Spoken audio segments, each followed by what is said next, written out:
Dadhabbiin koo akka hin banneef kakuu naa dhaabde akka kooti miti akka keetii malee jireenyaan irra jiraatu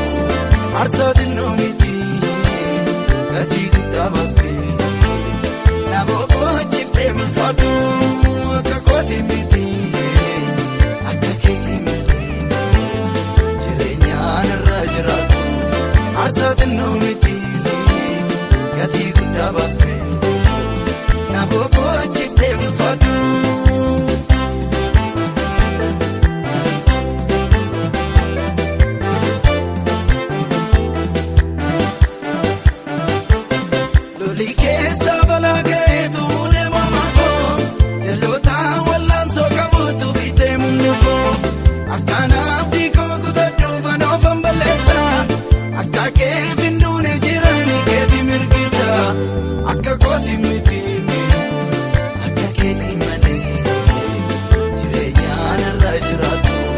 Aarsaa xinnoo miti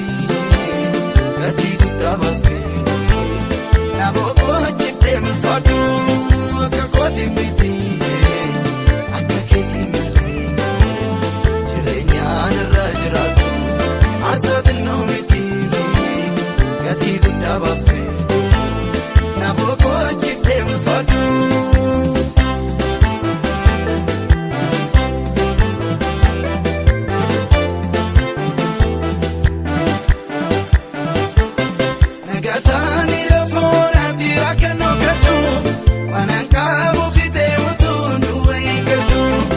Boodee wargamee anaa kubaana sabu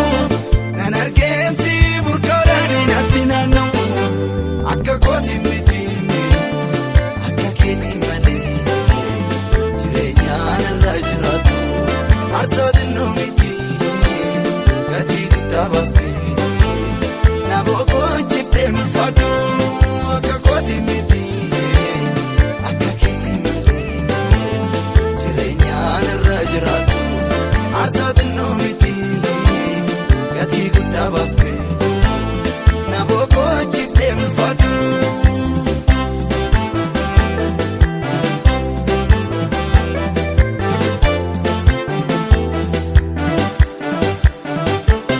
Baakoo baatee oola deemtee gaara daandofsiisaa naaf jettee qabsoo hirmaatteessu na ajaa'ibsiisa ajaa'ibu.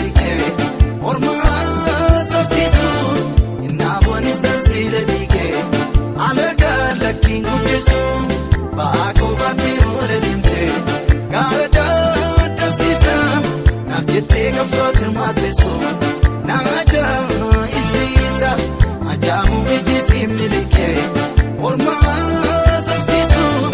innaa boonisa siira dhiigee alagaa lakkiin guddisu abaadan lamuu hin deebi'u abaadan kitaabna baaftatee abaadan laguun koodi dhibee abaadan nan firii jiruu keetii abaadan duunni dandaafisu abaadan akka horaasiin qabne abaadan gatiin irra jiru abaadan sitittoo koof kenne abaadan lamuu hin deebi'u abaadan kitaabna baaftatee abaadan laguun koodi dhibee abaadan nan firii jiruu keetii abaadan duunni dandaafisu abaadan akka horaasiin qabne.